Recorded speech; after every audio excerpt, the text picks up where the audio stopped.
Assalamualaikum warahmatullahi wabarakatuh.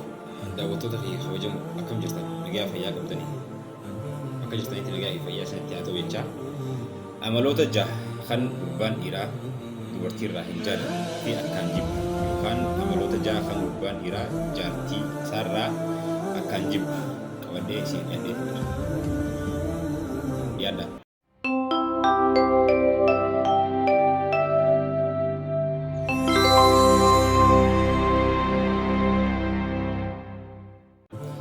Amaloonni jahan gurbaan dhiiraa dubartii irraa akkaan jibbu yookaan jaartii isaarraa akkaan jibbu maal fa'a?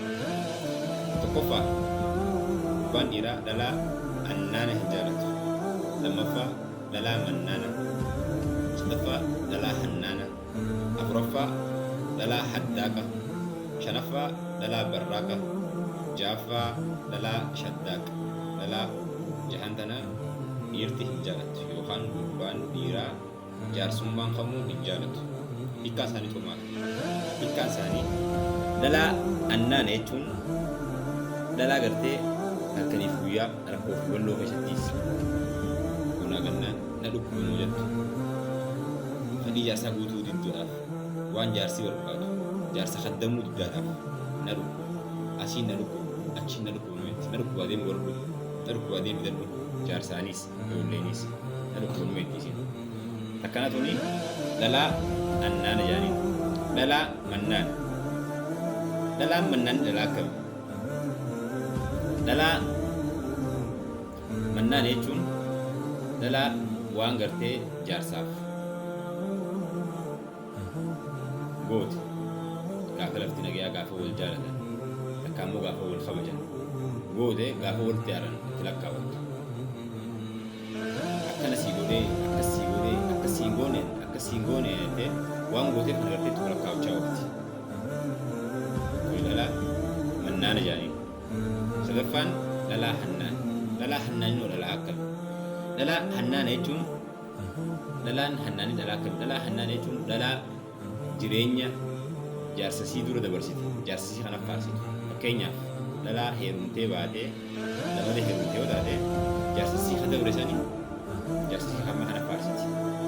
Warri jaarsa keessan akkas naa godhee nama akkasiitii godhu nama akkanaatii godhu nama nagayaatii godhu na jaalataa barattee jaarsasii san faarsiti. Yoo tan heerumin taate yoo jireenya warra isaaniitii jaarsasii hamma kana faarsiti.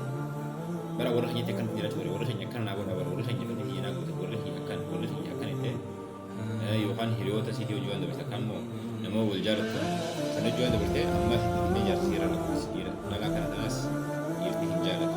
Afuraffaa dhalaa haddaaqa. Dhalaa haddaa'inii dhalaa akkamii? Dhalaa haddaaqa jechuun dhalaa waan harkite nama hawwitu. Wanni san akkamitti dhufaa? Maaliif godhamaa? Bu'aan isaa maali? Miidhaan isaa maali? Jaarsi kiyya waan kana ooluu danda'a jettee osoo hin madaallee ganda namaa dheedhi ganda hiriyoota siddeeti bari hiriyaantii waan akkasii qabdi waan akkanaatiin fara waan akkasiitiin fara mana akkasiitti waan akkanaatiin fara mataa kiyya waan akkanaatiin fara jettee waan agarte hunda nama hawwiti. Bu'aa isaatii fi miidhaa isaa osoo hin gaddan baafatiin. Dhalaa waan harkite hunda nama hawwitu jechuudha. Dhalaa kana tana dhalaa haddaaqa jedhaniin. Dhalaa barraaqa. Dhalaan barraaqni dhalaa akkamii? Dhalaa barraaqa jechuun dhalaa if jaalattu. Dhalaa waa hunda ifumaaf gartee matuma siitiif malee jaarsaaf bakka kan maaliif bakka kan dhalaa barraaqa jedhaniin. Mana si oolete uffanni isiitiif uffanni jaarsi sii dachiisame yoo bakka takka dhaqan isiin biraan roolanii fakkaatti jaarsi miskiinuma kana deema. Wamaa gadee akkuma fedhetti gartee irra lallaatu jechuudha. Waan qabdu jaarsisii irraa ilmaan siitii irraas waan qabdu. Isiin immoo sa'aatii damee furdaawwii suuraan kaatu huccuu tana fikkeessee fillaatee tana firraa baasti tana fit deebisti tana firraa laatti tana fit deebisti tana firraa laatti. Dhalaa if jaalatu jechuudha. Jaarsi dalagaa irraa jedhu isiin duru nyaattee garaa sii guuttatte jaarsi guruuf saala dura ta'isi waan qabu. Akka immoo nama nyaachuuf fadhu ittiin. Dhalaa kana tan dhalaa barraaqa jedhaniidha. Ja'affaan dhalaa shaddaaqa. Dhalaa shaddaaqni dhalaa akkamii? Dhalaa shaddaaqa jechuun dhalaa arraba dheerattu. Arraba dheeratti. Yoo ati waan takka gaafatte lama sadii sii deebisti. Yoo ati waan takka jetteen sadii afur siin jetti. Hogguu haasoftu sagalee sii gadi hin qabattu. Lallabdee haasofti. Bakka aruuzaa ni lallabdi, bakka gammachuutti, bakka gaddaan ni lallabdi. Karaara ni lallabdi. Mana keessatti ilma lallabdi.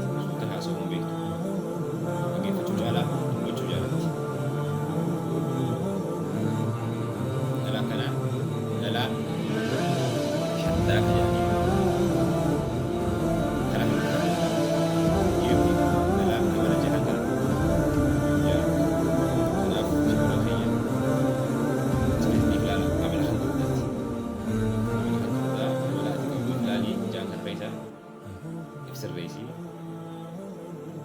dhalaa teenyaas amaloota jaan kanarraa rabbii isin akka geessuun isin jaha dhiira teenyaas akkanaa kana gartee rabbii isin irraa haa qabu nagayaa waan jaan kan kan rabbii isin haa qabu isin jaha gosoota babbareedaadhaa fi mudannoolee adda addaa bashannansiisoo fi kofalchiisoo ta'an argachuudhaaf chaanaala keenya sabskiraayib godhaa guddifnuun isin jaha galatooma isiniin jaaladha.